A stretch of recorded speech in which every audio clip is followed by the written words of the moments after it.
have a story here where Jesus is again being followed by crowds. Okay? Now, crowds feature in the ministry of Jesus all the way through his ministry. If you've read any of the Gospels, you'll know that. It says time and again, crowds gathered. And this is what Jesus did. He drew crowds. And it's not hard, is it, to know why? Just imagine, okay, Jesus didn't come 2,000 years ago. He came 2,000 years later. And he's been all over the country. We'll all have heard about him. Healing the sick, casting out demons, raising the dead, stilling storms and flattening the sea. All these amazing things. Wherever he went, he did amazing things, stunning things. And everyone got to hear about it. They didn't have the internet, they didn't have televisions, they didn't even have newspapers. It was word of mouth. And news got around. Imagine we'd have heard all about this person. And now he's coming to Brighton. He's over at the level. Where would you be right now? For real. You wouldn't be here. You'd be over at the level. You've heard about the things that this person does. Controversy surrounding him. You'd have been there, right? Every one of us, whoever you are, wherever you are on the scale of, from unbeliever to following Jesus with all of your heart, wherever you are on that scale, you probably want to be over there in the crowd to see Jesus. And here, we're told, aren't we, that Jesus says this, verse 29, as Jesus and his disciples were leaving Jericho, a large crowd followed him. We'd have been there, wouldn't we? I remember before I became a believer, in fact it was the sort of weekend of becoming a believer, I remember praying and saying, Jesus, if you was on the earth now, I know I'd follow you, but you're not. And I don't know where to go. I remember praying that prayer. I didn't know, should I join Jehovah's Witnesses or Mormons or what? I certainly didn't think it was the church at the time. But I didn't know, But I knew if he was on the earth, I would have followed him. I think most people would. Most people. And so here he is. He arrives in Brighton. Now, here's the thing to remember, to bear in mind. He's not just arrived in Brighton, okay, if we put it in context. Not long before this day, when he's in Brighton, or when in this episode here, we read in chapter 720, verse 17. Now Jesus was going up to Jerusalem, so he's coming to our town, he's on his way to Jerusalem, and we know what's going to happen to him at Jerusalem. The crowd didn't at the time, but Jesus did, right? And he tells us, he tells the disciples, he says, we are going up to Jerusalem, this is verse 18. We're going up to Jerusalem, and the Son of Man will be delivered over to the chief priests and the teachers of the law. They will condemn him to death and will hand him over to the Gentiles to be mocked and flogged and crucified. And on the third day, he will be raised to life. See, he tells the disciples, we're going to Jerusalem, and I'm going to be crucified, and on the third day, I'm going to be raised. And the thing is, they didn't get it, did they? Somehow, it's like what Jesus said, somehow just sort of washed over them. And the very next thing, they get into a bit of an argument because James and John's mother has gone to Jesus. Scully preached on this last week, didn't he? He's gone to Jesus and said, would you give my sons the best places in your kingdom? One to your right, one to your left, one to your right, one to your left. What the best seats, you can imagine James and John and their mums talking about it. Fine, yeah, well, you go and speak to him, mum. Off she goes. And Jesus tells her and tells them, it's not mine to give that position. And then the disciples hear about this jostling for the best place, for power and authority and status. The rest of the disciples hear about it and they get indignant. They're like the sly, sneaky little rascals. they've gone behind our back and, all of them really wanted those best places. And they're upset about it. And Jesus brings that teaching that Ollie brought to us last week. He summarises it at the end. He says, this is verse 23, you know that the rulers of the Gentiles lord it over them, and their high officials exercise authority over them. Not so with you. Instead, whoever wants to become great among you must be your servant. Got to get low. And whoever wants to be first must be your slave. And then he ties it in with himself. He says, just as the Son of Man did not come to be served, but to serve and give his life as a ransom for many. So verse 17 and 18, he tells them he's going to be crucified, and he ends this little discourse with those, that focus on the cross. The Son of Man will give his life as a ransom for many. He didn't come to be served, but to serve. Can we have some stop messing around, please? That's a distraction, thank you. And so, as we begin verse 29, it says, as he was leaving Jericho. Now Jericho is just a little bit east of Jerusalem. So this is his last kind of movement before he gets to Jerusalem. He's about to leave Jericho for Jerusalem. So that Jesus knows what's going to happen there. And so everything that we read about, it's like the cross is casting a shadow over all of what we read here. Jesus is very much aware that these are his last days. He's surrounded by crowds. It's a wonderful time. Lots of elated crowds, people excited to see him.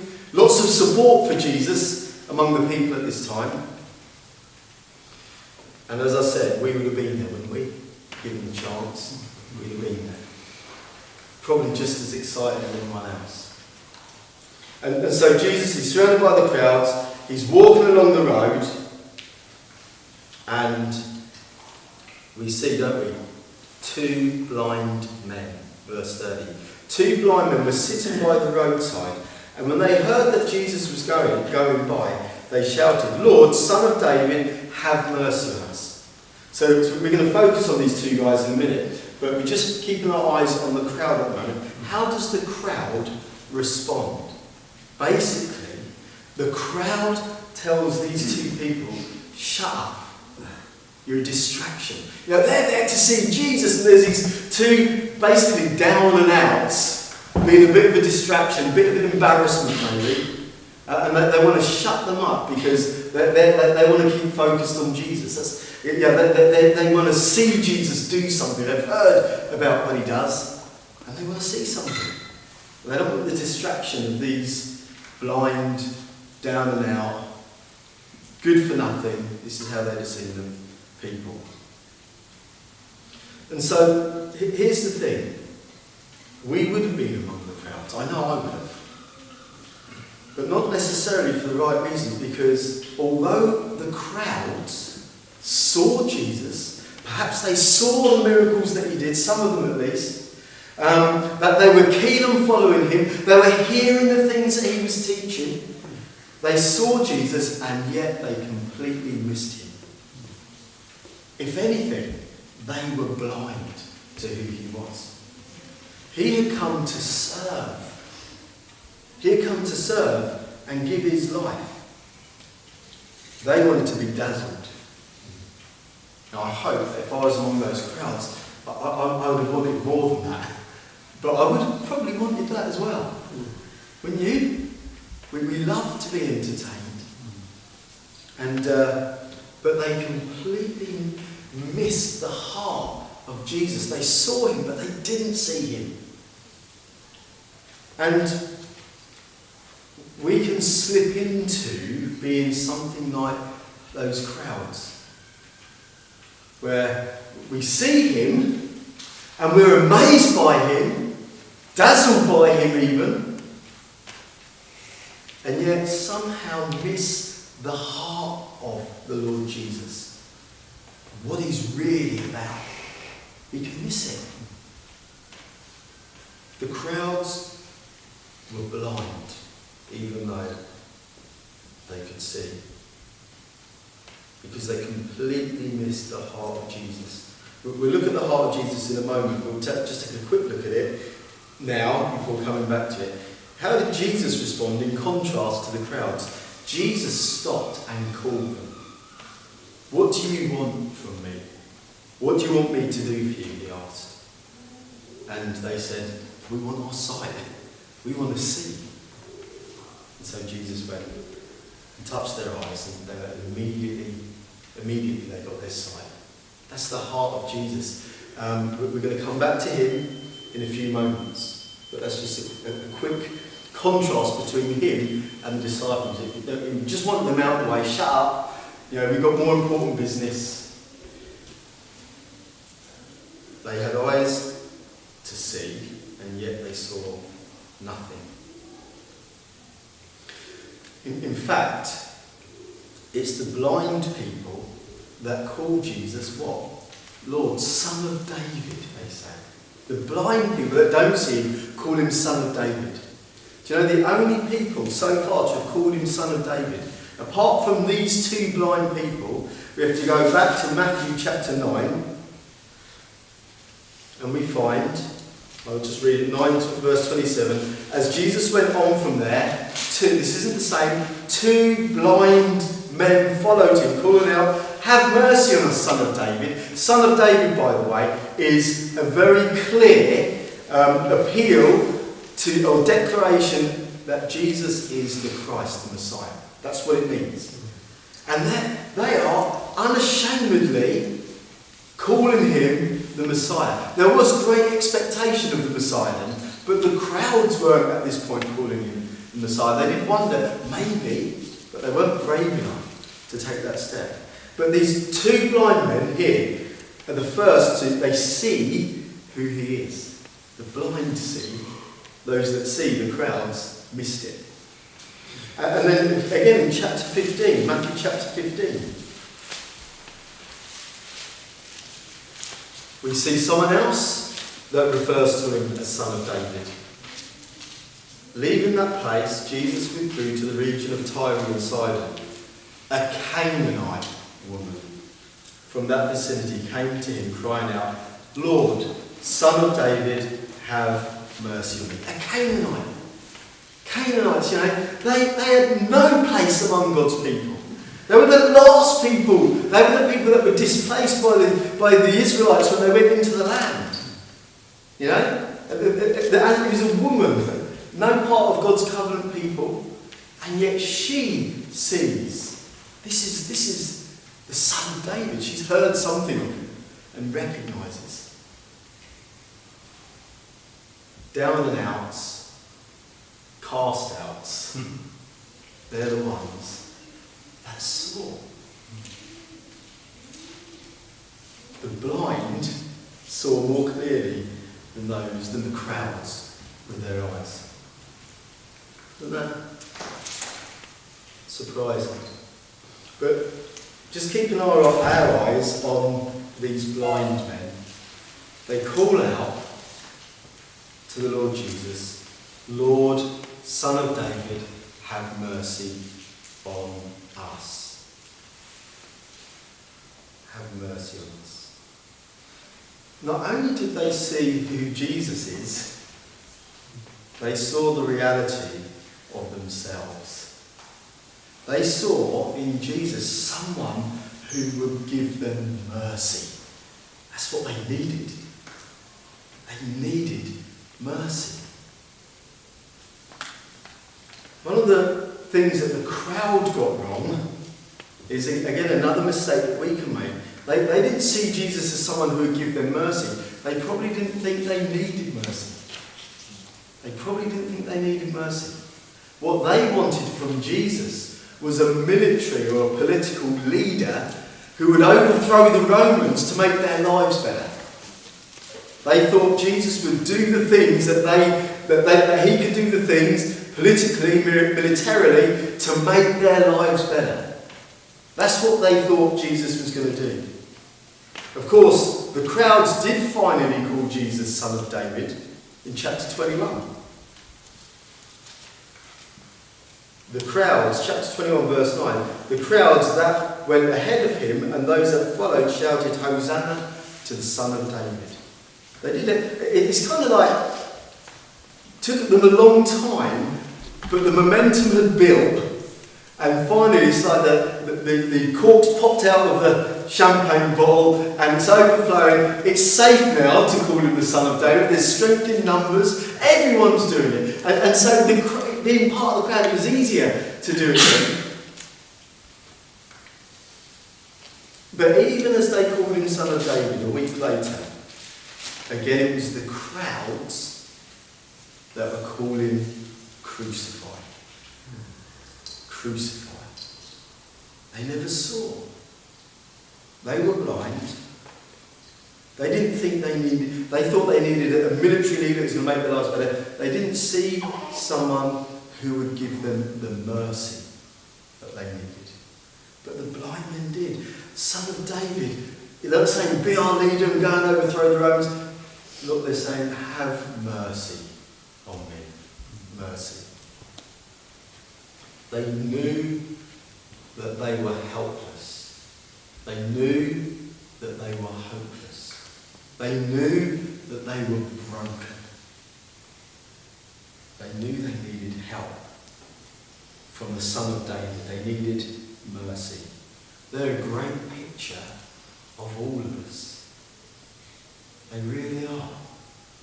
And as I said, we can kind of switch, turn on a dime, as they say, from being like someone in the crowds to being those that are needy, then back to like someone who's in the crowds. There are moments, aren't there, where we might feel that we really need God's forgiveness and grace. There are times when we might really feel that maybe we've messed up, we've hurt someone, or we've done something we shouldn't have done, and we can feel the need for his mercy and grace and forgiveness.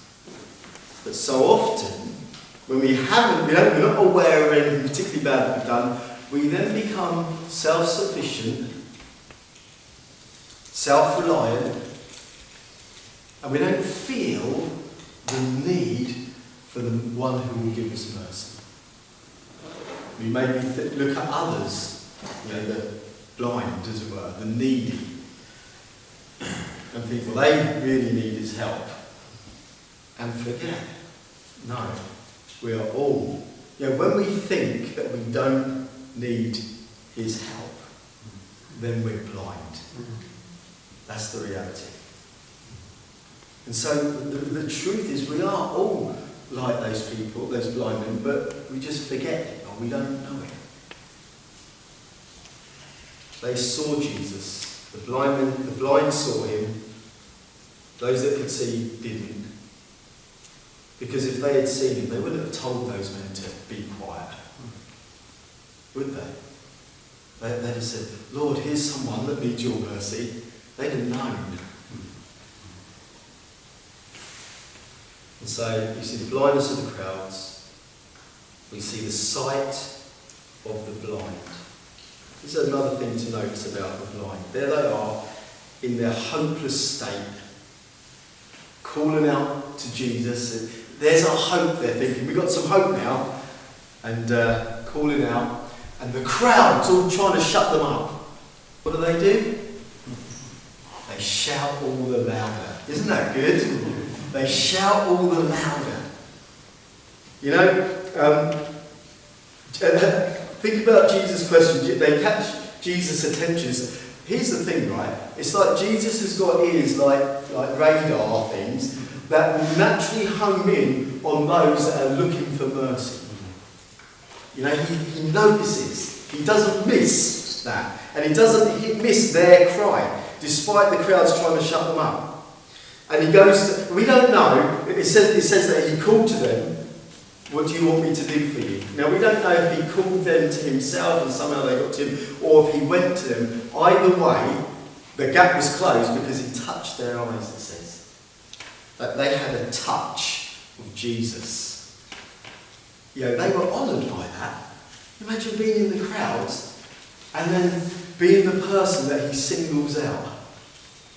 He honoured them, he dignified them, and he touched their eyes because they called out all the more. It's like they knew mercy, hope is in him and nowhere else.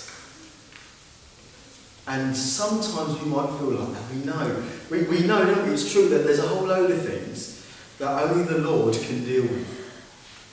And it's so often what we'll do is we'll pray, and there's so much against it we can give up. We should be like these men and cry out all the more. Again, let me just look at Jesus' question. What do you want me to do for you? Think about that question. Think about that for yourself. What do you want Jesus to do for you? How do you answer that? Answer to, if you, it's a wonderful thing to have an answer, to know what it is. What's at the top, the very top priority that you would have Jesus do for you right now.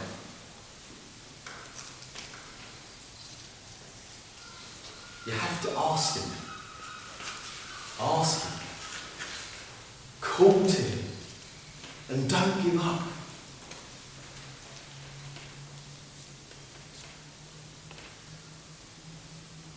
They didn't give up, they saw. Because they saw who he was, they weren't going to be quiet. They weren't going to be silenced. And they were right. Jesus would respond to them, and he did.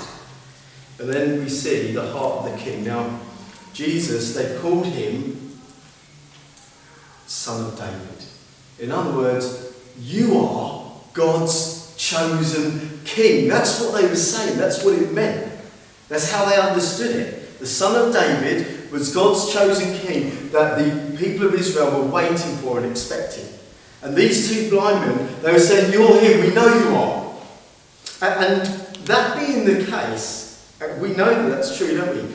Listen, Jesus being God's chosen king is the King of Kings.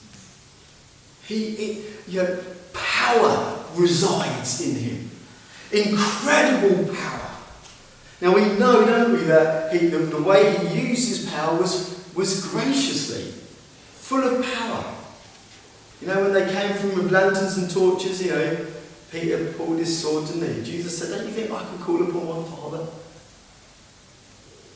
And Jesus could just speak a word and annihilate whole armies if he wanted to do that. His power. He's the King of Kings. He raised the dead. He calmed the seas. He stilled the storms. He fed the thousands. He was untouchable, really. Remember when at the beginning of the Gospel of Luke preaches his first sermon, at least the first one in the Gospel of Luke, what do? Didn't go down so well, did it? If you remember. They dragged him to the brow of the hill to throw him off the cliff. I don't think that's not a very good sermon. But it clearly was. They just didn't like it, right? They were going to throw him off the cliff. What does it say? He walked right through them.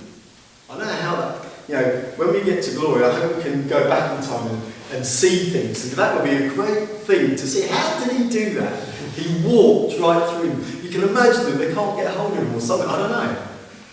But he walked right through. He had power. He was fearless. When the soldiers came for him. I know I've said this before, if you've heard me preach on the Gospel of John. But, when the soldiers came for him, if I was Jesus, I'd have been out the back of the Garden of Gethsemane, over the wall, and you wouldn't have seen me for dust, knowing what was going to happen. Jesus, it says, he went out to meet them. Went out to meet them. Huge power in Jesus.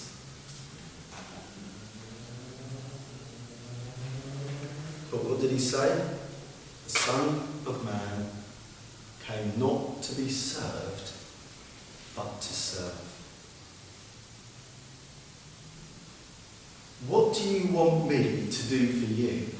Are the words of a servant to a master. Normally aren't. what do you want me to do for you? When he said the Son of Man came to serve, he wasn't just saying that. It's true. He really came to serve. Isn't that incredible? He serves two down and outs. What do you want me to do for you? When it comes to these two blind men, again, probably should have said this a bit earlier. The equivalent is down and outs, because nowadays you're not going to find, be different in India, but in this country you won't find blind people sitting on the side of the road. We've got a healthcare system that takes care of them. But the nearest equivalent is homeless people, probably. Down and outs. Jesus says to them, what do you want me to do for you? As I said earlier, how would you answer that? All of this in the shadow of the cross. This is the heart of Jesus being revealed as a foreshadow of what's going to be revealed at the cross. The servant who serves the lowest of the low, the outcast and the cast outs of society, is about to demonstrate the ultimate act of service. Remember the crowds? 1 minute, Hosanna to the Son of David, a week later, crucified. And then, providentially, given what's been said today before I began my preach, Peter preaches to the crowds. To the crowds. And what happens? Jesus, who they crucified, pours out mercy. 3,000 of the crowds saved. Isn't that amazing? This is our Lord Jesus. As we come to a close, I asked you earlier, I asked you, Jesus gives us this question, doesn't he? What do you want me to do for you? What do you want me to do for you? I want to encourage us, all of us, to think carefully about that question. And maybe you're a bit more like those people in the crowds. You want Jesus just to make your life a bit better. Just to get you stuff, or something like that.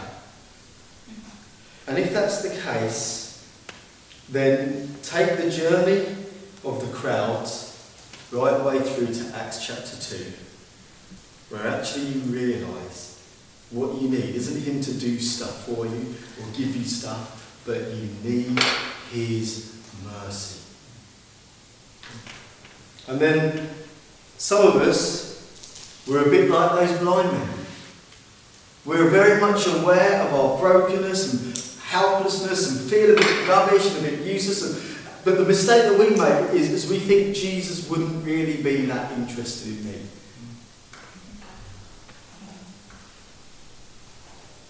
But lift your face to him, because he loves you. He loves you. Lift your face to him and hear his words to you. What do you want me to do for you? If it's mercy you want, he's got it by the bucket load.